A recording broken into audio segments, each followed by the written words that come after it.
Hello everyone, welcome to schooling learning app. Myself Deep और हम लोग पढ़ रहे हैं क्लास 12th आईपी। फ्रेंड्स, आज के इस वीडियो में हम लोग बात करेंगे कुछ छोटी मोटी चीजों को लेकर कि अभी तक हमने जो डेटा फ्रेम बनाया उसमें हमने सिर्फ एक ही पैरामीटर पास किया है, वो है डेटा। इसके अलावा हमारे पास में 2 और 3 और पैरामीटर होते हैं जिनका यूज हम लोग करते हैं। अब आप देखेंगे उनका यूज कैसे किया जाता है और क्यों किया जाता है। ठीक है, तो चलिए शुरुआत करते हैं हमारे इस वीडियो की, creating data frame with parameters. ठीक है, कौन सा पैरामीटर? डेटा के अलावा जो पैरामीटर्स है हम लोग उसकी बात कर रहे हैं। तो चलिए इसको हम लोग समझते हैं। तो पहले तो हम लोग यहाँ आएंगे और यहाँ बात करेंगे कि हमारा जो डेटा फ्रेम है दोस्तों, वो क्या क्या पैरामीटर है जो हमारे सिलेबस में है और कैसे वो लिखे जाएंगे। दोस्तों, जो अपना डेटा फ्रेम जो मेथड है, डेटा फ्रेम जो मेथड है हमारे पास में, उसमें जनरली हमारे पास में 4 मेथड है जो हमारे सिलेबस में, 4 पैरामीटर सॉरी। एक तो होता है डेटा, जहाँ पर हमें डेटा प्रोवाइड करना है, इनिशियली इसको हमने नन रखा हुआ है। फिर एक होता है इंडेक्सेस। ये जो होता है दोस्तों, ये इंडेक्सेस, ये आपके पास में इनिशियली नन रहेगा और आप यहाँ पर इंडेक्सेस दे सकते हो। यहाँ पर जो इंडेक्सेस देंगे तो वो कहलाएंगे रो इंडेक्सेस। क्या कहलाएंगे दोस्तों? रो को। तो अगर आपको लगता है कि रो को इंडेक्स आपको देना चाहिए तो आप दे दीजिए। अगर आप अदरवाइज आप लोग नहीं देते हैं तो जो डिफॉल्ट इंडेक्स होगा रो का, वो होगा 0 1 2 3 ऐसे, है ना भाई, इस तरह से वो चलता रहेगा। और वहीं अगर आपको कॉलम को कोई इंडेक्स देना है, कॉलम को कोई नाम देना है, ठीक है, तो आप यहाँ पर कॉलम्स नाम से, स्पेलिंग में थोड़ा सही लिख देता हूँ उसकी, COLUMNS, यहाँ पर आप लोग दे सकते हैं। इनिशियली ये रहता है नन। और अगर आप यहाँ पर चाहें तो आप यहाँ पर कुछ प्रोवाइड कर सकते हैं। क्या प्रोवाइड करेंगे? यहाँ पर जो भी प्रोवाइड करेंगे वो कहलाएगा कॉलम इंडेक्स। ठीक है, तो अगर आप कॉलम इंडेक्स देते हैं तो अच्छी बात है, नहीं देते हैं तो बाय डिफॉल्ट जो कॉलम इंडेक्स रहेगा वो रहेगा 0 1 2 3, ये इस तरह से रहेगा। ठीक है, और लास्ट में होता है डी टाइप। डी टाइप आपको ये बताता है कि हमारे पास जो डाटा है उसका टाइप क्या है। ठीक है, तो ये इनिशियली हमने रखा हुआ है नन, मतलब कुछ नहीं अभी जब तक खाली है। और जैसे इसके अंदर वैल्यू आएगा तो वैल्यू के अकॉर्डिंग ये बताएगा कि सारी वैल्यूज जो है वो इंटीजर टाइप की है या फ्लोट टाइप की है या ऑब्जेक्ट टाइप की है या स्ट्रिंग टाइप की है, वो आपको अपना बता देगा। ठीक है, तो ये जनरली हम लोग इसलिए यूज करते हैं, ये चेक करने के लिए भाई हमारे पास में किस तरह की वैल्यूज है, किस तरह का डाटा है। ठीक है, तो यहाँ पर वो सारी इंफॉर्मेशन दे देगा। तो दोस्तों, अभी तक हमने केवल यही यूज किया है प्रीवियस वीडियो के अंदर। आज हम लोग ये और 2 देखेंगे। ठीक है, तो चलिए शुरुआत करते हैं इस वीडियो की और हम लोग छोटा सा प्रोग्राम बनाएंगे। ठीक है, तो यहाँ पर सबसे पहले तो हमें क्या करना है, इंपोर्ट करना पड़ेगा पांडास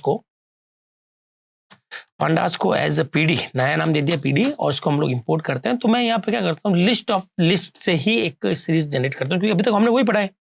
ठीक है, तो मैं यहाँ पर लिस्ट ऑफ लिस्ट, मतलब कुछ लिस्ट बनानी पड़ेगी मुझे। तो दोस्तों, पहली लिस्ट मैंने ले ली, सपोज करो यहाँ पर मैंने मार्क्स ले लिए हैं। सपोज करो किसी पर्सन के मार्क्स ले लिए, स्टूडेंट के लिए बना रहा हूँ। तो मैं यहाँ ऊपर लिख भी देता हूँ आपके लिए, student table, student marks table लिख देता हूँ, ताकि अपना एक लॉजिकल क्वेश्चन बन जाए। ठीक है, तो मैं मान के चलता हूँ स्टूडेंट जो है उसके मार्क्स कुछ ऐसे होंगे। तो मैं पहले आपको डायग्राम के थ्रू समझा देता हूँ कि अपन को जो डाटा है वो किस तरह से होगा और मैं इसको किस तरह से डाटा को अपने डाटा फ्रेम में एडजस्ट करूंगा। ठीक है, तो मान लीजिए कि जो गिवन टेबल है हमारी पास में, जिससे हमें डाटा फ्रेम में कन्वर्ट करना है, वो इस तरह से दे रखी है कि भाई अपने पास में 3 स्टूडेंट है। ठीक है, एक तो है राम है, और आप जो दोस्तों जानते हो दूसरा कौन होगा, श्याम होगा, और तीसरी हमारी राधा होगी। ठीक है, अब इनके मैं मार्क्स ले लेता हूँ। जैसे मान लीजिए इसका इंग्लिश में मार्क्स जो है, उसके इंग्लिश में आउट ऑफ 100 है ना, आउट ऑफ 100 इसके आए 78, इसके आए सपोज करो 81, और इसके हैं राधा के, राधा थोड़ी इंटेलिजेंट होगी, लड़कियां ज्यादा इंटेलिजेंट होती है, इसको मैं दे देता हूँ 95। फिर हम लोग बात करते हैं मैथमेटिक्स की। मैथमेटिक्स में जो राम है, ठीक है, वो काफी इंटेलिजेंट है, इसकी हमने 98 दे दी है। श्याम थोड़ा सा कमजोर रह गया, इसको 60 दे देते हैं। राधा एवरेज है, इसको हम लोग 80 दे देते हैं। ठीक है, और एक और सब्जेक्ट ले लेते हैं आईपी। आईपी को कैसे भूल जाए भाई, हम लोग वही तो पढ़ रहे हैं। और आईपी में अगर आप यहाँ से इस ट्यूटोरियल से पढ़ रहे हैं तो आपको नो डाउट आपको अच्छे मार्क्स मिलेंगे। तो मान के चलते हैं ये तीनों मेरे स्टूडेंट हैं, उनके मार्क्स जो बहुत ही अच्छे हैं, 99 है, 98 है और 95 है। ठीक है, बस थोड़ा सा मजाक कर रहा था दोस्तों। ठीक है, हाँ, आप मेहनत करेंगे तो आप किसी भी सब्जेक्ट में ला सकते हैं। ठीक है, तो आपके पास में ये डेटा है, अब आपको इसके अकॉर्डिंग बनाना है। तो मैं यहाँ पर सबसे पहले इस रो को बनाऊंगा। ये मेरी डाटा रो है, ये डेटा रो है, और ये डेटा रो है। ठीक है, तो पहले जब डेटा रो के साथ बनाएंगे दोस्तों, तो अपने पास में कुछ ऐसा बनेगा, 78 98 99, और यहाँ पर हमारे पास में ले लेते हैं 81 60 98, और यहाँ है हमारे पास 95 80 और 95। ठीक है, तो इनिशियल जब आप लोग इस तीनों डाटा देंगे, तीनों लिस्ट बना के देंगे, तो आपके पास जो इंडेक्स रहेगा, रो इंडेक्स रहेगा 1 ऐसे, और ये रहेगा 0 1 2 ऐसे रहेगा। ठीक है, एक बार बना के दिखा देता हूँ आपको फटाक से। तो यहाँ पे मैं नंबर ले लेता हूँ, नंबर मुझे लेना है 78 98 और 99, 78 99 और 98 सॉरी और 99। ठीक है, और यहाँ हम लोग आ जाते हैं, दूसरी लिस्ट हम लोग बना लेते हैं। दूसरी लिस्ट के अंदर हमें डेटा लेना है 81 60 98, 81 60 98। ठीक, मैं इसको थोड़ा सा सही कर देता हूँ यहाँ से। ठीक है, और ये हो गया दूसरी डेटा। तीसरी हमें लेनी है, सपोज करो L3, और L3 के अंदर मुझे लेना पड़ेगा 95 80 और 95, तो 95 80 95। ठीक है, तो ये तो बन गई मेरी। अब मैं इसका क्या करूंगा, इससे लिस्ट ऑफ लिस्ट बनाऊंगा। ठीक है, तो मैं यहाँ पर लिख भी देता हूँ लिस्ट ऑफ लिस्ट्स। ठीक है, तो खूब सारी लिस्ट से आपने एक लिस्ट बना ली। कैसे बनाएंगे, L इक्वल टू, इसके अंदर आप तीनों पास कर देंगे। पहला L1 पास किया, दूसरा L2 पास किया, तीसरा L3 पास किया। ठीक है, तो आपके पास लिस्ट ऑफ लिस्ट बन गई। अब हम लोग जनरेट करेंगे डेटा फ्रेम, तो क्रिएट डेटा फ्रेम। ठीक है, तो यहाँ कैसे करेंगे, तो सबसे पहले नाम देंगे DF, और यहाँ पर हम लोग यूज करेंगे PD dot data frame. Data frame का F बड़ा रखना है हमें दोस्तों, और यहाँ हमने डेटा दे दिया, यहाँ पर ये डेटा इक्वल टू हमने दे दिया यहाँ पर सपोज करो L। ठीक है, चलिए अब इसको प्रिंट करा के भी देख लेते हैं, प्रिंट DF। ठीक है, इसको मैंने रन किया प्रोग्राम को। अब देखते हैं कि हमें आउटपुट क्या मिलेगा। जैसे मैंने आपको समझाया था कि हमें आउटपुट बिल्कुल वैसे ही मिल रहा है। ठीक है, यहाँ से मैं आपको दिखा भी देता हूँ ये। ठीक है, तो आपको ये देखो, ये जो डाटा दिखाई दे रहा है यहाँ पर है ना, मैं थोड़ा सा इसको लेजर लाइट मार दूँ उस पर, तो आपके ये जो डाटा दिखाई दे रहा है ना, ये वाला डेटा, ये आपके पास में एग्जैक्टली वही है जैसा कि हमने यहाँ पर बनाया था। ये देखिए, ठीक है, तो यहाँ हमने ना तो रो को कोई इंडेक्स दिया है, ना ही हमने कॉलम को कोई इंडेक्स दिए है। तो चलिए अब वो देखते हैं कैसे देते हैं। तो दोस्तों मेरे पास में जो रोज इंडेक्स होंगे वो राम, श्याम और राधा है। ठीक है, तो मैं पहले यहाँ पर जाकर एक इंडेक्स दूंगा रो को। तो मैंने यहाँ पर लिख दिया, सपोज करो यहाँ पर लिख दिया इंडेक्स, और यहाँ मैं लिस्ट दे दूंगा। आप चाहे तो यहाँ पर लिस्ट ना देकर आप यहाँ पर लिख दिया IDX, और IDX को यहाँ बना ले। ठीक है, IDX को यहाँ बना लेता हूँ। चलो मैं IDX कहीं भी बनाऊँ दोस्तों, इससे पहले हो जाना चाहिए। और मैंने यहाँ पे दे दिया है राम, श्याम। ठीक है, श्याम और हमारी राधा। ठीक है, ये आ गई राधा। तो ये तीनों वैल्यू जो है वो IDX में चली गई, और IDX को हमने यहाँ पर रख दिया इंडेक्स में। ठीक है, आप चाहे तो ये सीधा का सीधा ये जो पूरा है इसको यहाँ से कट करके आप सीधा का सीधा यहाँ पर भी रख सकते हैं दोस्तों। और मैं चाहता हूँ कि आप प्रोग्राम को बहुत नीट एंड क्लीन बनाएं। चलिए इसको चला के देखते हैं और पूरा में क्या दिखाई देता है। तो दोस्तों आपने देखा कि यहाँ पे इंडेक्स जो बाय डिफॉल्ट 0 1 2 आ रहा था, अब राम, श्याम और राधा आ रही है। अब लेकिन अभी भी हमारे पास कॉलम जो है वो 0 1 2 में।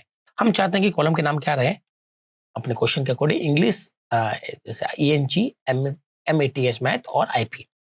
ठीक है, तो इसके लिए भी हम लोग क्या करते हैं, एक बना लेते हैं और लिस्ट बना लेते हैं। ठीक है, लिस्ट के थ्रू हम लोग दे सकते हैं। तो यहाँ पर मैंने दे दिया कॉल, और नाम आप कुछ भी दे दीजिए, कोई दिक्कत नहीं है। यहाँ मैंने दे दिया इंग्लिश, और यहाँ मैंने दे दिया है सपोज करो MATH मैथ, और यहाँ मैंने दे दिया है हमारा सबसे अच्छा सब्जेक्ट IP। ठीक है, नाउ अब हम लोग बात करते हैं, ठीक है, कि इसको कैसे सेट करें। तो सेट करने के लिए यहाँ पर दोस्तों हमें एक पैरामीटर होता है जिसका नाम है कॉलम, कॉलम्स S लगता है दोस्तों। यहाँ पर गलती जो होती है वो मोस्ट लोग S बोल जाते हैं, S आपको लगाना पड़ेगा। ठीक है, और यहाँ पर आप लोग ये COL को पास कर दें। अब आप अपना आउटपुट देखते हैं, तो आप देख पाएंगे कि यहाँ पर हमने पूरे की पूरे प्रॉपर वे से इंडेक्स भी दे दिए हैं, और हमने इसको क्या दे दिया है, रो को इंडेक्स दे दिया, कॉलम को भी इंडेक्स दे दिया। Now it look good, great, अच्छा लग रहा है ना भाई। तो दोस्तों ये तो ही हमारी बात कि हमें क्या पैरामीटर है। तो दोस्तों हम लोग बात कर रहे हैं अभी यहाँ पर डी टाइप की। ठीक है, तो यहाँ पर हम लोग डी टाइप का भी यूज कर सकते हैं। डी टाइप एक्चुअली में आपको ये बताता है कि डाटा किस तरह का है। अगर आप देखें तो हमारा डाटा पूरा का पूरा जो है, मैं इसको एक बार दोबारा चला के दिखाता हूँ। जो हमारा डाटा है दोस्तों, वो हमारा डाटा है इंटीजर। आप देख पा रहे होंगे कि सबके सब हमने इंटीजर लिए। यहाँ पर देखो 78 98 99 ये सब इंटीजर है। तो हमारा जो डेटा होगा वो सब क्या रहेगा, इंटीजर रहेगा। ठीक है, आप इसको देख पा रहे होंगे। नाउ अब ये जो डाटा है, मैं चाहता हूँ कि डाटा फ्लोट में आ जाए, तो हमें यहाँ पे कुछ नहीं करना है, डी टाइप को सेट करना पड़ेगा। D type equal to float लिख देंगे तो ये फ्लोट सेट कर देगा। तो फ्लोट का मतलब पॉइंट वैल्यू। तो ये जो भी हम लोग इंटीजर दिखाई दे रहे हैं वो क्या आ गए, पॉइंट में आ गए। दोस्तों इस तरह से हम अपने तीनों पैरामीटर जो एक्स्ट्रा हमने सीखे हैं, इंडेक्स, कॉलम और डी टाइप को हम लोग यूज कर सकते हैं। ठीक है, तो आप इनको यूज करते हुए आप एग्जैक्टली जैसा क्वेश्चन आएगा उसके अकॉर्डिंग अपने डेटा फ्रेम को सेट कर सकते हैं। और हमारे पास में और भी काफी मेथड्स हैं यहाँ पर, और भी एट्रीब्यूट्स होंगे जो कि हम लोग टाइम टू टाइम पढ़ेंगे अगले वीडियोस में, नेक्स्ट आने वाले वीडियोस के अंदर। तब मैं आपको और बताऊंगा कि हमारे पास कुछ मेथड भी है जिससे हम लोग अपने इंडेक्सेस को बनाते हैं। ठीक है, वो कैसे होगा वो काम बाद में करेंगे। पहले हमें अभी तक आज जो इंडेक्सेस सेट किए, चाहे वो रो के हो चाहे वो कॉलम के हो, वो हमने यूजिंग पैरामीटर सेट किए हैं दोस्तों। तो इस तरह से हमें यहाँ पर पैरामीटर सेट करना पड़ सकते हैं। अब छोटा सा ये जो है ये कॉन्सेप्ट है, ज़्यादा कोई कॉम्प्लिकेटेड नहीं था, बस थोड़ा सा याद रखें। आप जितना प्रोग्राम को नीट एंड क्लीन बनाएंगे, प्रोग्राम उतना ही समझने में आसानी रहेगी, प्लस आपको भी समझ में आ जाएगा और एग्जामिनर को भी समझ में आएगा। आप कोशिश ना करें कि सब कुछ यहीं डाल दें, ऐसा कोई एरर तो नहीं है, टेक्निकली कोई एरर नहीं आएगी, प्रोग्राम भी सही रहेगा, बट थोड़ा सा पढ़ने में कहीं इश्यूज रहता है। तो आप सेपरेटली लिखें, और अगर आपको अच्छे मार्क्स चाहिए दोस्तों, तो आप यहाँ पर ये जो कमेंट्स हैं इनका भी यूज कर सकते हैं। जैसे मैंने यहाँ पर लिस्ट ऑफ लिस्ट बना दी है, आप चाहो तो मैं यहाँ पे लिख देता हूँ, जैसे कि क्रिएटिंग इंडेक्स, ठीक है। बस इंडेक्सेस हमने यहाँ पर बना लिए हैं, तो उसको पता रहेगा कि यार आपने कहाँ इंडेक्सेस बनाया है, कहाँ डेटा फ्रेम बनाया है, ठीक है। आप थोड़ा सा उसको अरेंज करेंगे।